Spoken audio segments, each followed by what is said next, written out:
Disclaimer. The information featured in this presentation was gathered through online research via articles, interviews, clips, blah, blah, blah. Let's get on with it, shall we? Well, I guess it was only a matter of time until there was an oddball, wacky spoof based off The Exorcist. After all, it was one of the biggest movies of the 70s. However, I didn't expect it to come out in the 90s. A whole 17 years later after the release of The Exorcist, to be precise. But here we are. The 1990 movie Repossessed. What's unique about Repossessed is not only does it star the king of spoof movies, Leslie Nielsen, but also the original Reagan actress Linda Blair, who returns as a parody of her iconic character. This time her character is called Nancy, who just like Reagan was possessed when she was a little girl, but now as an adult with a family, she becomes possessed once again, where a televangelist played by Ned Beatty attempts to perform an exorcism on live TV, where it turns out that only rock and roll can defeat the devil. And you know what? This film is so freaking stupid and immature, so naturally I absolutely love it, and see it as a time capsule of the era that it was made in.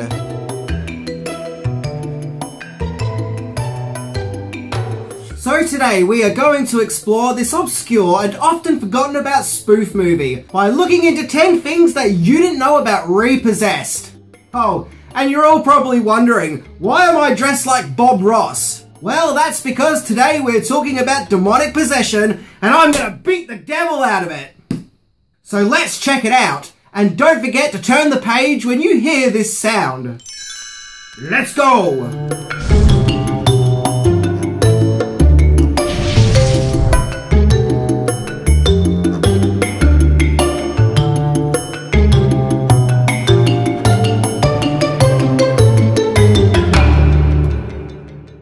How'd you like a little souvenir from my last conquest? Father Brophy, meet Father May I. I never thought that looked like me. Does that look like me? Number 10. Second collaboration between the director and Linda Blair. Repossessed was written and directed by American TV and film director Bob Logan. Prior to directing Repossessed, he wrote comedy sketches for well-known comedians, including Arsenio Hall, Rodney Dangerfield, and Sam Kinison. He also had a film school that taught aspiring filmmakers to direct super low-budget movies called One Day $99 Film School. And before you laugh and say that's ridiculous, keep in mind that a graduate of that school was Steve Wozniak, the co-creator of Apple. Bob Logan's first major theatrical movie came out 1 year before Repossessed, and it was a romantic comedy called Up Your Alley, which also starred Linda Blair. And so, the following year, of course, the actress and director would team up once again for Repossessed. I like to think that while making Up Your Alley, Bob Logan was talking to Blair and was like, "Oh yeah, you're the Exorcist girl, right? Yeah, we should totally parody that." Interestingly, in 1989, Linda Blair and Bob Logan also made a spoof educational video called How to Get Revenge. However, after Repossessed, the only other more well-known movie that Bob Logan would direct was Meatballs 4. Wait, there was a Meatballs 2 and 3? It makes sense that Linda Blair would want to return to this monstrous role. After all, according to Rick James, she's a super freak. Number 9. The Quest for Leslie Nielsen. Repossessed managed to get backing by Carolco Pictures, with Carolco's co-founder Mario Kassar himself coming on board as producer. That year, Carolco also produced Total Recall, and the following year it would release its massive juggernaut, Terminator 2 Judgment Day. Repossessed was also being co-distributed by New Line Cinema, aka the home of Freddy Krueger, so Repossessed had some big players attached to it. The production still needed another big name though, one to play the comical Father May I role. Thankfully, Linda Blair was around to add input, as according to IMDb, after reading the script, she insisted that it would only work with someone like Leslie Nielsen. And thus, in just 3 days later, he was signed on to star in the movie. Now, Leslie Nielsen may have started his career as a serious actor. It was after appearing in the insanely popular spoof movie Airplane in 1980, where it was all spoofs ahoy for Nielsen, with him starring in many spoofs, such as the Naked Gun series, Spy Hard, and Dracula Dead and Loving It, and even some of the Scary Movie movies. Number 8. It was a joy for Linda Blair. Repossessed was shot in just 31 days, and apparently Linda Blair had a great time filming the movie. The main reason for the joy that she had for making Repossessed was on the account that she had such a hard, stressful time making the original Exorcist in 1973. And even after that movie's release, the stresses and turmoils still weren't over, as she even had to hire bodyguards. Yeah. Just a few years ago, I saw Linda Blair discussing the ordeal in the documentary series Cursed Films. And I felt really bad for her, as you could tell that even after all these years later, she still wasn't happy and felt uncomfortable talking about it. Yeah, she must have had a really rotten time with that movie. Heck, it didn't get much better in Exorcist 2 either, as they literally had her walk on the edge of a tall building. Yeah, screw that and a bag of potatoes.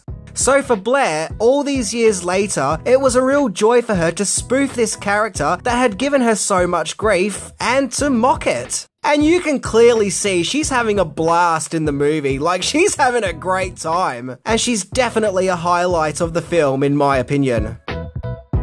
I wonder if mocking The Exorcist was kind of like therapy for Linda Blair. Repossessed isn't even the first time that Blair played a parody version of her Reagan character, as in 1987 she starred in a short film called The Heckling, where she not only spoofed Reagan, but also Reagan's mum. Number 7. What's in a Name? Now, I don't know if this is just silly and immature, or actually quite clever and brilliant, or both. But it's here we get to the name of Linda Blair's character, which is Nancy. So they obviously couldn't call the character Reagan due to copyright issues, so she became Nancy, named after the former First Lady Nancy Reagan. Get it? Nancy Reagan? Reagan as in Reagan from The Exorcist? So yeah, that's the gag. It's like someone in the production realised that Nancy Reagan's last name was the same name as Reagan from The Exorcist and found it funny. So for the spoof, let's call her Nancy. Yeah, look, lots of people have pointed out this connection, but still, you never know, that might not be the case. After all, the name might be a reference to the character Nancy from A Nightmare on Elm Street, which was also distributed by New Line Cinema. Yeah, maybe. Oh, look. Yeah, the name is totally based on Nancy Reagan. Speaking of Exorcist, Ned Beatty, who played the televangelist, is the only other actor who appeared in an Exorcist movie, that of course being Exorcist 2. And Repossessed also stars this guy, who I swear also played Truman Lodge in the Bond film License to Kill. I swear, whenever I see Ned Beatty, the first words that come into my head is, "Okay, Mr. Luthor!" Yeah, even more than the pig squealing. Number 6. I'm going to Disneyland.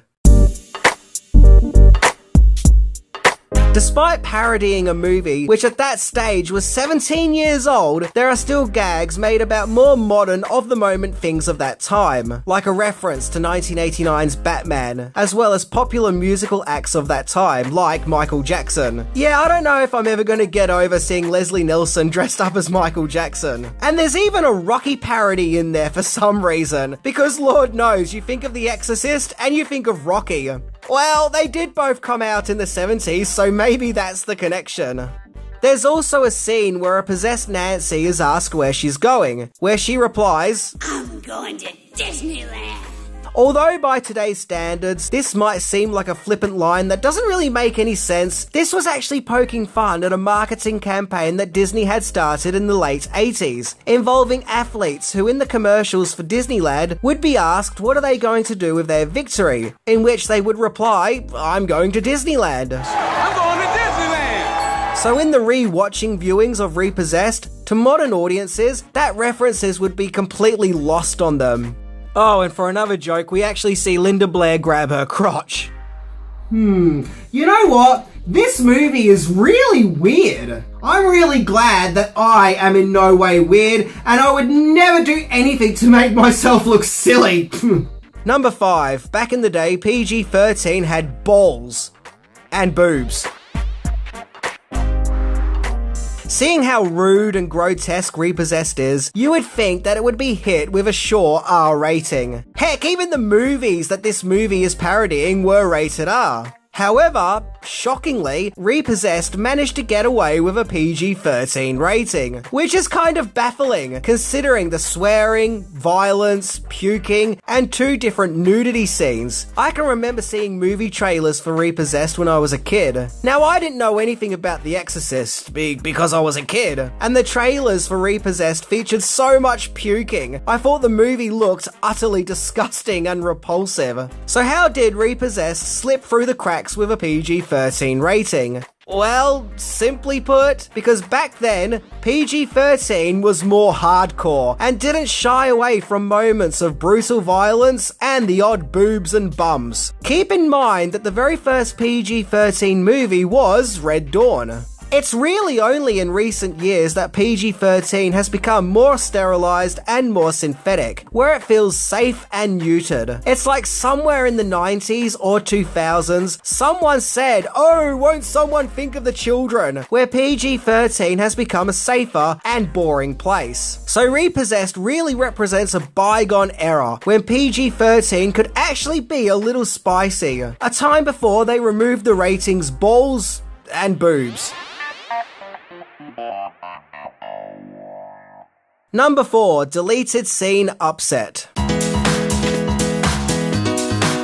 Okay, I hope you guys haven't eaten, as things are about to get really gross. So once again, back to good old IMDb, there was a deleted scene where a possessed Nancy eats cockroaches. And supposedly the production wanted real cockroaches to be used. And so Linda Blair understandably wasn't too happy, but obliged. Yep, she actually ate cockroaches for real. Yep, and if IMDb is anything to go by, she actually ate real cockroaches. And furthermore, the scene would be cut, which annoyed Blair, as it meant that she ate the cockroaches for nothing.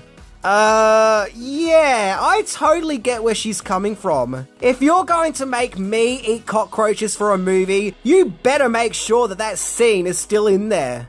But, once again, she did still enjoy making the movie, so I guess there's still that, you know, cockroaches and all. Look, I know that I'm dressed like I'm ready to paint some happy trees. But if someone did that to me, I'll tell them where they can shove those happy trees. Number 3. Leslie Nielsen wanted to break ground and wind. So once an early cut of Repossessed was put together and was observed by Leslie Nielsen, he decided that he wanted to add his own creative inputs into the movie, that being farts. He insisted that Repossessed would be better if it had more flatulence thrown into the mix. And so this is why the movie starts off with a farting sound effect.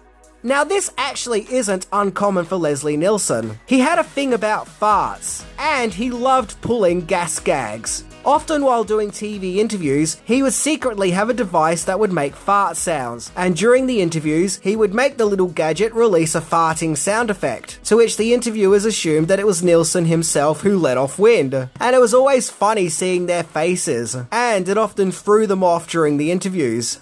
Sometimes you just get a wrong piece of salmon. Was that you? So Nielsen loved his gags, and the farting sound effect was part of his thing. Speaking of actors adding creative input, it is said that Ned Beatty and Lana Schwab, who played the TV evangelists, wanted to play the parts like a comical take on real-life TV evangelists, Jim and Tammy Baker. I think I once saw a documentary about these two. Unless I'm mistaken, didn't they stir up quite the controversy? Number 2, capitalizing on the naked gun. So it's here we get to the movie poster, and this was the main poster that was used. I mean, it's alright, it doesn't exactly scream out Exorcist parody, but okay. I remember in Australia we had this one, and it terrified me. I thought Linda Blair looked like some crazy monster demon. However, there was an alternative poster, in which it was decided not to so much focus on the Exorcist aspect of the movie, but rather Leslie Nielsen, and the fact that he starred in The Naked Gun, as we get these alternative posters, which are literally the Naked Gun posters, just with modifications made to them, even down to the blue sky in the background. It's actually quite clever, as instead of riding a bullet, Nielsen is riding a crucifix, where they swapped his gun and police badge with another crucifix and a Bible. Oh, and they've changed his clothes, so he's now wearing a priest's gown. But other than that, this is pretty much the same poster. It's like the poster is screaming out, "Hey guys, remember that Naked Gun movie that you all saw and loved? Yeah, watch this movie." It makes me wonder if they had to get permission from Paramount, or if there was any kind of copyright issues. I love this one where the poster was given a red background, and I love how Linda Blair is just, casually floating around. I don't know why this cracks me up, but it just does, okay? And as you can see, there are some happy clouds in the background here, which have been painted on by titanium white. Although personally, I would have used more of the Prussian blue. Seriously, if more people use Prussian blue, they'll be surprised with just what a happy, wonderful painting that they can make. Remember, this is your canvas, your world. There are no mistakes, only happy accidents. This takes me back to 1975, back in the good old days when... Number 1. Repossessed versus Exorcist 3. So Repossessed was released in September 1990, and it only made $1.4 million on an unspecified budget. So I think it's safe to say that at the time, people weren't exactly rushing out to watch it. Compare it to the as mentioned Naked Gun, which came out 2 years earlier, achieved over $152 million. Yeah, clearly Repossessed wasn't going to share the same levels of success as that movie. The funny thing is, Repossessed was released just 1 month after the release of The Exorcist 3, the third entry of the film series that Repossessed was making fun of. Exorcist 3 only made $44 million in the box office, which, although was considered low, is still a damn lot better than Repossessed's box office intake. Considering that both these movies were out round about the same time, it's kind of like Repossessed was an alternative version. You can either go and see the serious sequel, or the all-out wacky comedy one. I can actually remember at the time seeing trailers and promotional material for Repossessed all over the place. TV spots for the movie were frequently being broadcast, so the powers that be in Australia really had faith that Repossessed would be a big hit in this part of the world. But it did then disappear very quickly. Repossessed would go on to win a Razzie for Worst Original Song, which was a hip-hop song called He's Coming Back, the Devil. Now, what do you guys think? I actually really like it in a cheesy way, but I'm that kind of guy. So over the years since, Repossessed has disappeared into obscurity, and is often considered as a forgotten movie or a fever dream, a distant memory that sometimes resurfaces of that one time that Leslie Nielsen and Linda Blair starred in that weird Exorcist spoof. Heck, when the movie was released on DVD, it had to be released in a box set alongside other forgotten horror comedies. Now, these days, spoof movies kind of have a bad reputation, as it's widely considered that the quality of spoof movies went down in the late 2000s and early 2010s. And the genre is pretty much dormant at the moment. But if, like me, every now and then you miss the genre, then I say check out Repossessed. Yes, it's really silly. I would even say it's really stupid, but in a way that makes you chuckle over just how silly and immature it is. And it's also fascinating actually seeing Linda Blair parody her Exorcist role and have lots of fun while doing it. I'm not necessarily saying it's a good movie. I'm not necessarily saying it's a bad one either. But it's definitely an odd experience. One that you just have to check out for yourself. For if anything, just sheer amazement that this movie even exists. Yep. It happened, it's a thing. It's just that it's been forgotten about in the sands of time. But once again, if you're a fan of spoof movies like Airplane and Loaded Weapon 1, then I think that you will find some enjoyment in Repossessed. By the way, in the past when I've dressed up like Bob Ross, people have often said that I don't look so much like Bob Ross, but more like that guy from Electric Light Orchestra. Well, that's okay, as he's pretty cool too. Anyway, I'm Minty, and I'm going to Disneyland. See ya!